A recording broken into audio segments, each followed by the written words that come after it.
Ok, continuando con la parte de estructura, tenemos a la dermis. Entonces, está constituida por redes de colágeno y fibras elásticas, capilares sanguíneos, fibras nerviosas, lóbulos grasos, base de glándulas sebáceas, base de folículos pilosos, base de glándulas sudoríparas, y su función principal va a ser mantener el cuerpo unido. Está formada de dos capas, la dermis reticular y la dermis papilar. La dermis papilar tiene tejido conectivo areolar y la dermis reticular tiene tejido conectivo denso y regular. Tiene tres fibras proteínicas, colágenas, reticulares y elásticas. Contiene sustancia fundamental formada por mucopolisacáridos y varios tipos de células fibroblastos, histocitos, mastocitos, PMN, eosinófilos y plasmocitos. Los fibroblastos que producen sustancia fundamental, colágeno y colagenasa. Tiene 5 tipos de colágena: colágena tipo 1, que va para piel, hueso, tendones y ligamentos; colágeno tipo 2, para cartílago; colágena tipo 3, que es la piel fetal; colágena 4, que es la membrana basal; y en la piel blanca, pues hay fibras de oxitalán y launina. Por eso es importante, y aquí hablando de los tipos de colágeno que existen dentro del cuerpo, es importante saber que cuando nosotros consumimos un tipo de colágeno o vamos a aplicar un colágeno, ¿qué tipo de colágeno es? ¿Por qué? Porque hay colágenos que son específicos para huesos y tendones o cartílagos, y hay otros que son específicos para piel. Hablando de dermis papilar, que es la primera parte de la dermis o la primera división de la dermis, va a ser una capa fina y superficial formada por tejido conectivo areolar, en la que las fibras de colágeno y elastina forman una esfera invadida por vasos sanguíneos que proyectan protuberancias hacia la epidermis, conocidas como papilas dérmicas. Las papilas dérmicas tienen bucles capilares y terminales nerviosas libres. Estas terminales nerviosas pues son sensores específicos del dolor y tacto, llamado corpúsculos de Meissner. En las palmas y plantas de las manos y de los pies, respectivamente, tenemos papilas dérmicas, están sobre los montículos llamados crestas dérmicas, que aumentan la fricción y mejoran el agarre. Están hechas específicamente para esa área. Las crestas dérmicas pues van a ser nuestras huellas digitales. El 80% de la dermis va a ser dermis reticular. Va a ser una capa formada por tejido conectivo denso e irregular. Es una matriz extracelular, contiene haces de colágeno entrelazado. Las separaciones entre los haces de colágeno forman líneas de división o tensión, y las líneas de división corren longitudinalmente en cabeza y extremidades y circularmente en cuello y tronco. Las fibras de colágeno dan la resistencia y retienen el agua. La elastina va a proporcionar recuperación elástica, también tiene líneas de flexión cerca de las articulaciones y contiene la mayoría de los anexos de la piel. Va a poseer fibras musculares lisas que corresponden a los músculos erectores de los pelos. Por su parte, y no menos importante, tenemos la hipodermis, perdón. Va a corresponder a tejido celular subcutáneo formado por adipocitos o células grasas que forman lobulillos separados por tabiques de tejido conjuntivo. Tenemos vasos sanguíneos que van a aportar el riego sanguíneo y vasos linfáticos que recogen las toxinas y conducen las células del sistema inmunitario. También tenemos ligamentos cutáneos que nos van a permitir que la piel se mueva por encima de los órganos, y tenemos también lipocitos, que son los productores de grasa. Su función va a ser formar una especie de colchón o tejido subcutáneo que proteja al organismo contra las agresiones externas y traumatismos. También protege el organismo contra el frío y proporciona esa consistencia a la piel, también de que se hunda o se afloje. Tenemos varios tipos de piel: piel fina o blanda y piel gruesa. La piel fina, como ya lo dijimos, está en párpados y genitales, carece de estrato lúcido, y la piel gruesa va a ser piel labial, plantar y palmar, ¿no? Tenemos un estrato córneo muy desarrollado. Está formada por estrato córneo, estrato lúcido, granuloso, estrato espinoso y estrato basal. Este es un esquema que ya habíamos visto de los estratos de la piel, del epidermis, donde aquí nos marca cuáles son los queratinocitos, otras células epidérmicas. Tenemos también a los fibroblastos y pues ya. Tenemos también receptores de la piel, las fibras nerviosas o terminales de las fibras nerviosas, corpúsculos de Meissner, corpúsculos de Ruffini, los plexos del cabello, corpúsculos de Pacini, corpúsculos de Krauss y células de Merkel. Hablando de receptores, ¿no? Porque esto también es importante.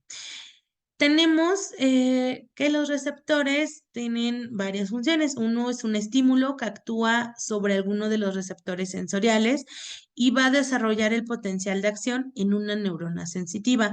Este impulso camina hacia a través de las vías sensitivas ascendentes a la médula y espinal hacia el encéfalo. Se interpreta como una sensación determinada como dolor, ubicación del cuerpo en el espacio como tacto fino o tono muscular. Las fibras nerviosas responsables de las sensaciones, o mejor dicho, son las responsables de las sensaciones. Estas sensaciones se van a formar cuando los receptores mandan al sistema nervioso la información percibida, las terminaciones libres, terminaciones encapsuladas y terminaciones muy diferenciadas, ¿no? Tenemos diferentes receptores dependiendo de lo que hagan. Tenemos a los termorreceptores que van a identificar las sensaciones de calor o frío. Los mecanorreceptores que captan el peso de los objetos, sensación de presión y la forma o textura y tamaño. Y también tenemos los nociceptores que captan el dolor. Hablando de las estructuras sensitivas, tenemos las encapsuladas y las no encapsuladas. Las segundas, las no encapsuladas, tenemos las células de Merkel, puesto que son mecanorreceptores epidérmicos, y los bulbos de Krauss, que es un mecanorreceptor, es un probable termorreceptor. Y las encapsuladas, tenemos a los corpúsculos de Meissner, que son mecanorreceptores y que nos ayudan para el tacto fino, los corpúsculos de Pacini, que nos ayudan con la presión y la vibración, y los corpúsculos de Ruffini, que nos ayudan con la atención. Existen dos tipos de terminaciones nerviosas libres, las fibras finas C amielínicas, que reciben estímulos térmicos, químicos y mecánicos, y las fibras gruesas A delta, fibras mielínicas, que reciben estímulos mecánicos muy intensos, poseen diferente velocidad de conducción del impulso. Estas terminaciones nerviosas libres son aquellas en las que la terminación nerviosa se presenta desnuda, sin ninguna envoltura, como las terminaciones para el dolor y los discos de Merkel. Las terminaciones encapsuladas pues van a poseer una modificación conjuntiva que va a rodear a la terminación nerviosa, como los corpúsculos de Vater, Pacini y de Meissner. Los corpúsculos, hablando de corpúsculos, tenemos los primeros, que son los corpúsculos de Meissner, y tienen forma de huevo, aparecen principalmente en la punta de los dedos y de los pies, responden a suaves tactos sobre la piel, son capaces de detectar rápidamente la forma que tienen los objetos, así como texturas, identifican la forma y tamaño de de los objetos y diferencian lo suave de lo áspero.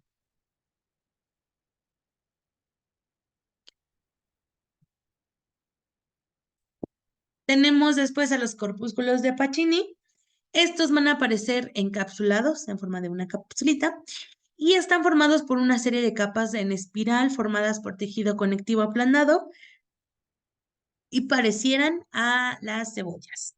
Responden rápidamente a la sensación de presión profunda, vibración de alta frecuencia y extensión, y abundan en la dermis de manos y pies. Tenemos también los termorreceptores que informan sobre las modificaciones de la temperatura, como los corpúsculos de Krauss y los de Ruffini. Tenemos también a los corpúsculos de Ruffini, que tienen forma alargada y aparecen en la parte más profunda de la dermis. Tenemos la percepción de presión profunda y tacto continuo ubicados en la dermis, principalmente en los dedos de las manos.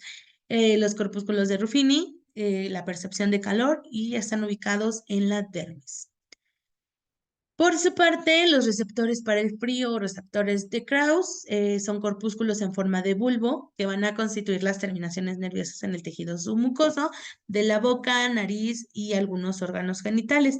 Aparecen encapsulados en el nivel más profundo de la piel y tienen una forma similar a los corpúsculos de Pacini, aunque son más pequeños y de forma algo más redondeadas. Se cree que son capaces de detectar el frío.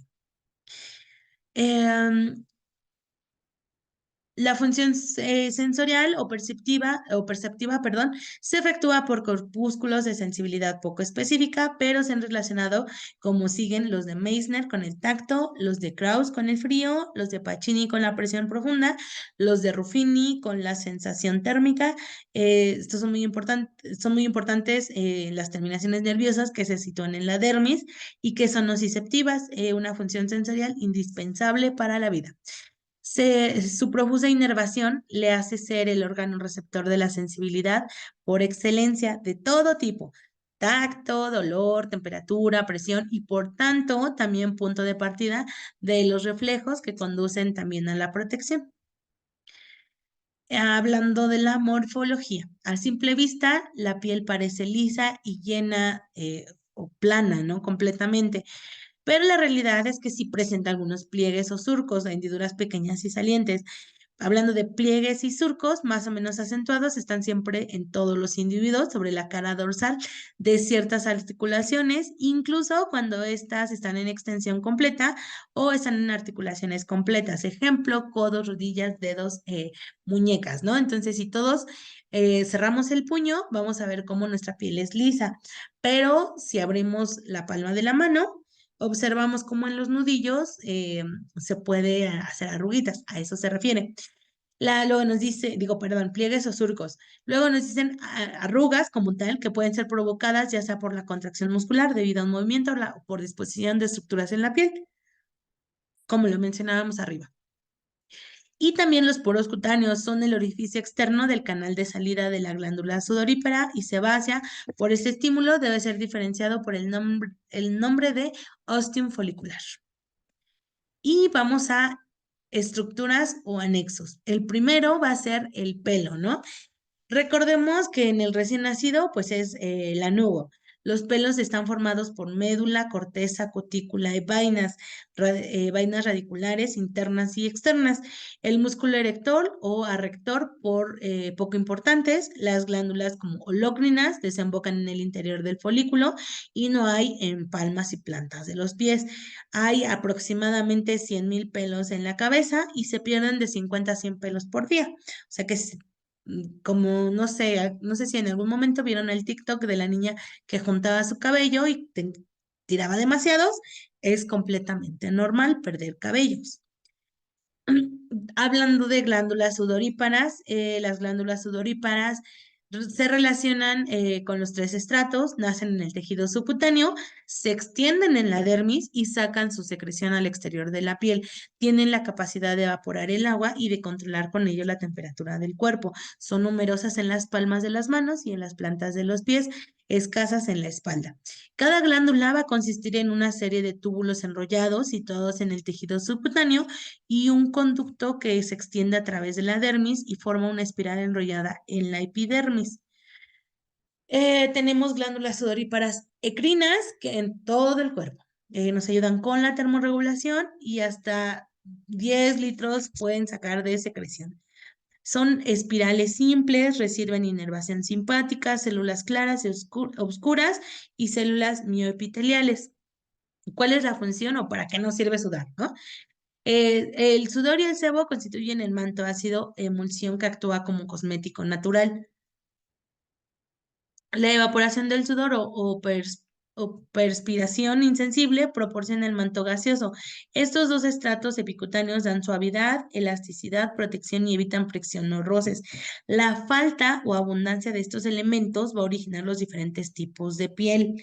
El manto ácido forma la barrera de permeabilidad cutánea, constituida por lípidos y corneocitos, y estos últimos están formados por el 50% de queratina y 30% de factor hidratante natural, el NMF o Natural Moisture Factor, que consta de ácidos aminados libres, ácido living carboxílico, urea, amoníaco, iones y otros ácidos. Y del 10 al 11% de lípidos, ceramidas, colesterol, ácidos grasos libres y sulfato de colesterol. ¿Cuál es la función de sudar? Puede ser transpiración sensible o perspiración insensible y está regulada por el sistema nervioso central en el hipotálamo. Esta la efectúan las glándulas sudoríparas, ecrinas y apocrinas. El sudor es un líquido que contiene 99% agua y 1% de sólidos en la forma de cloruros de sodio y potasio, y algunos productos orgánicos como urea tiene importancia como regulador del metabolismo.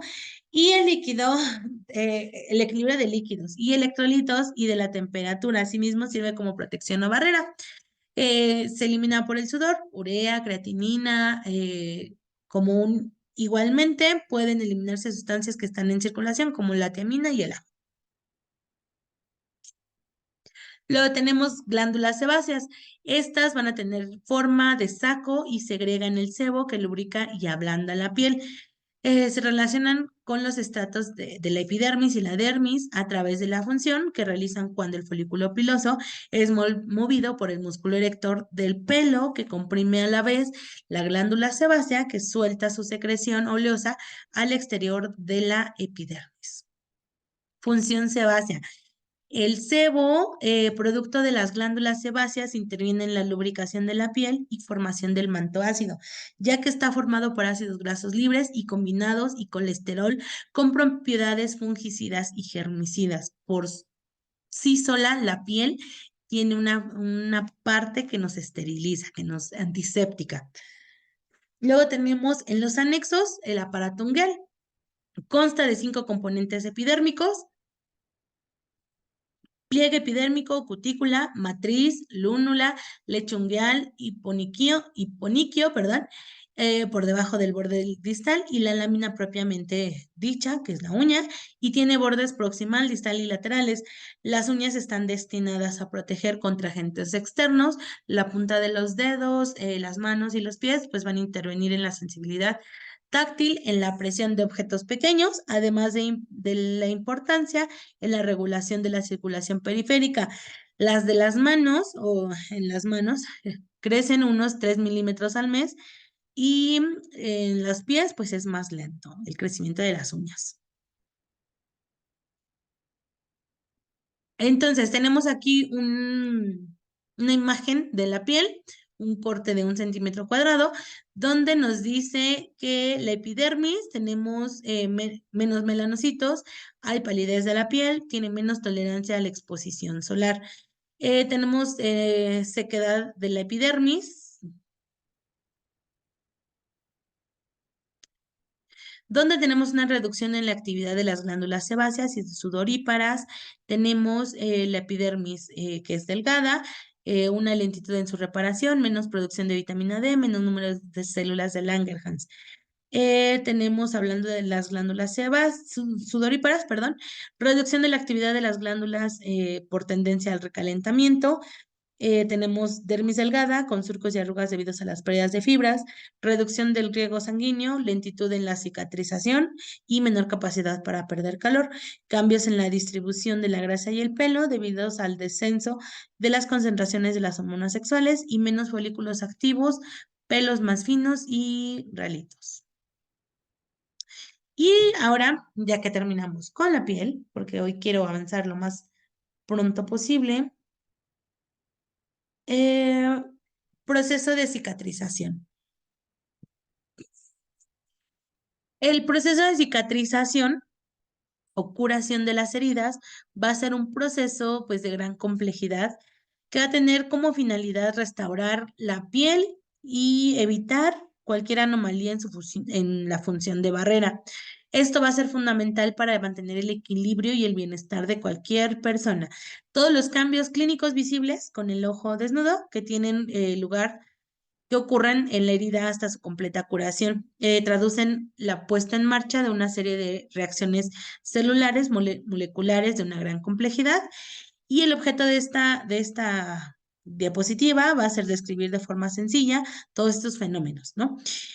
Aunque resulte algo difícil de creer, el proceso de curación de heridas se va a dividir en 3 fases o en 3 pasos. Tenemos la primera, de 3 a 4 en este autor, marcaba 3. La fase inflamatoria, la fase proliferativa y la fase de maduración o de remodelación. Si bien cada una de estas fases tiene una duración en el tiempo según el orden más o menos establecido, es preciso recordar que se trata de un proceso continuo en el que existe un claro solapamiento entre ellas. Entonces tenemos la fase inflamatoria, donde tenemos la hemostasia y la inflamación, la fase proliferativa, donde hay migración, producción de la matriz extracelular, angiogénesis, epitelización, y la fase madurativa o fase de remodelación, donde ya la piel ya ha sanado y se está formando una cicatrización. Ok, ¿qué pasa cuando tengo una herida? Regularmente, lo primero que pasa es la persona se hace un pequeño corte, se rompe esa continuidad de la piel a través de un mecanismo físico. En este caso y en el ejemplo, una pequeña, un trozo de madera, ¿no? Penetra la piel, ingresa, empieza el sangrado y lo primero que va a pasar es, va a haber células que van a identificar que algo acaba de suceder. Ese algo que acaba de suceder va a hacer que se desencadene una serie de cascadas o una serie de pasos. Lo primero que busca hacer el cuerpo es disminuir o parar el sangrado, ¿no? Hacer una hemostasia en cuanto a a la fuga que hay. Se para el sangrado, se forma un tapón plaquetario, se forma un tapón blanco, una costra blanca, una costra roja, y llegan las células de defensa para proteger al cuerpo de los agentes externos que pudieron haber entrado con esa ruptura de la piel. Una vez que ya pasó eso, las plaquetas se encargan de formar el tapón y que no se siga desangrando ni tampoco sigan entrando microorganismos dentro de la piel. Una vez que ya pasó, que ya se detuvo el sangrado, que ya están sanando todo eso, que ya tenemos algo que nos tape, dentro del cuerpo va a empezar a haber un proceso inflamatorio, donde la inflamación va a hacer que lleguen más células blancas a destruir, uno, los microorganismos del exterior, y dos, o comerse las células que ya se murieron o que se dañaron durante esa ruptura de la piel. Se forma fibrina, llegan a fagocitar las células. Y por último, ya que terminaron o ya no hay ningún microorganismo que nos pueda ocasionar alguna lesión, empieza la fase de remodelación, donde los fagocitos y los fibroblastos empiezan a comerse las células que ya no son necesarias dentro de la lesión que ocurrió. Entonces, existen de 3 a 5 fases dependiendo del autor que revisen. Yo les voy a hablar primero de las 5 fases según este autor, y este es un esquema que me encontré en la red que se me hizo muy interesante. Ellas ponen, esta alumna pone cicatrización como el proceso bioquímico en respuesta a las lesiones tisulares y reconstrucción del tejido dañado. Nos dice que lo primero que pasa es la hemostasia. Entonces, lo que yo les acabo de explicar, pero explicado de diferente manera. Hay una adhesión de plaquetas, hay una agregación plaquetaria y se forma el tapón hemostásico. En la fase 2 o en la inflamatoria hay una migración de los neutrófilos, los monocitos, los macrófagos, las citoquinas y los factores de crecimiento y una nueva formación de tejido.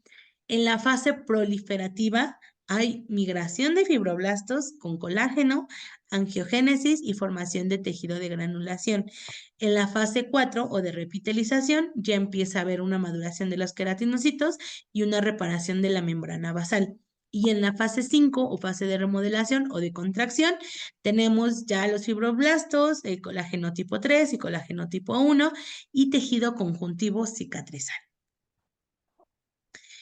¿Qué pasa cuando yo tengo un proceso de cicatrización alterado? ¿No? Bueno, ya dijimos que toda herida puede ser la disrupción de las estructuras anatómicas y funcionales normales y se considera la clasificación según el tiempo que tardan en cicatrizar. Hay diferentes tipos de cicatrización, pero bueno, hablando de proceso, tenemos heridas agudas y heridas crónicas. Las heridas agudas van a ser aquellas que tienen un tiempo de evolución menor a 30 días y sigue un proceso de reparación ordenado dentro de un tiempo adecuado, hasta restaurar la integridad anatómica y funcional del tejido inicialmente lesionado.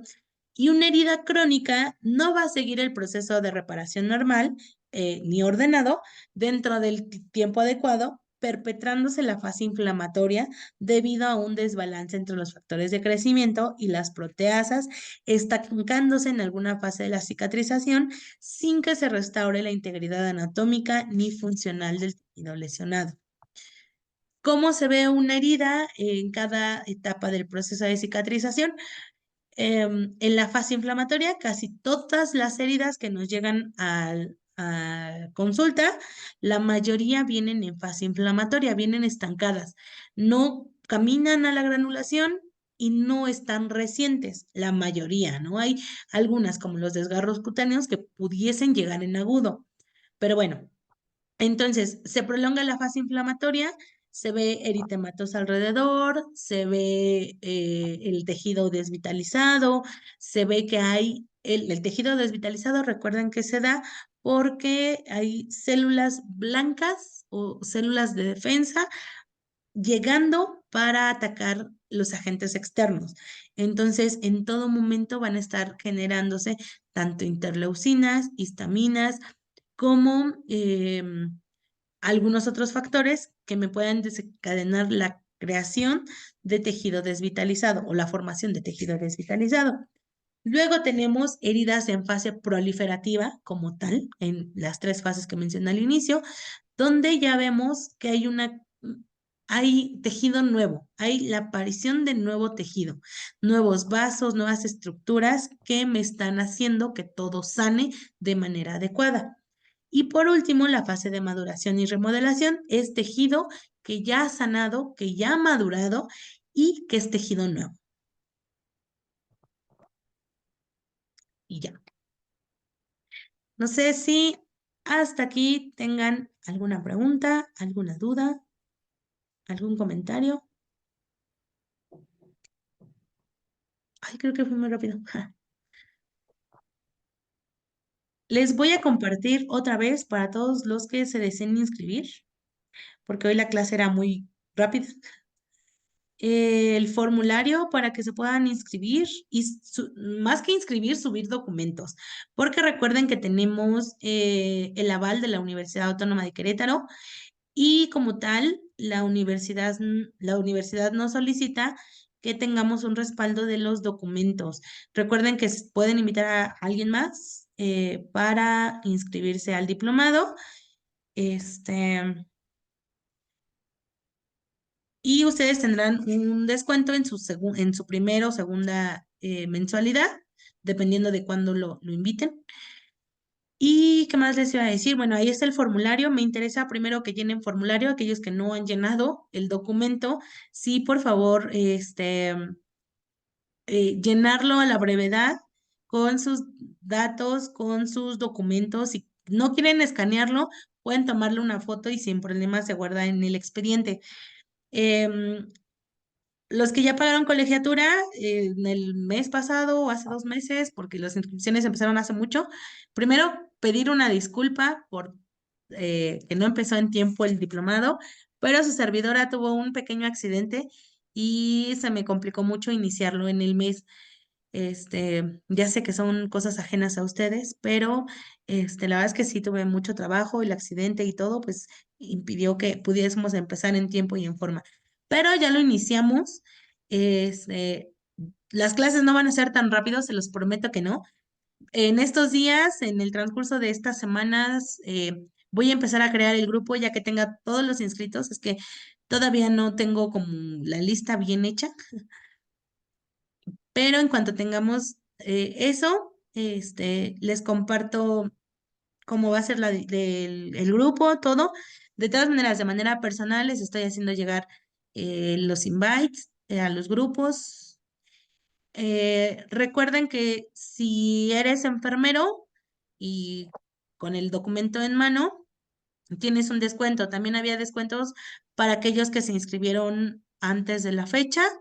Si tienes o recomiendas a alguien, también tienes un descuento extra en tu siguiente mensualidad. Y pues nada, creo que por mi parte sería todo. Perdónenme que haya sido muy tarde y muy lento, pero es que he tenido mucho trabajo. Entonces, se me complicó un poco hoy llegar a tiempo, pero les prometo que la del miércoles sin falta, puntual, voy a estar presente a las 6 de la tarde. No sé si alguien tiene alguna pregunta, duda, comentario.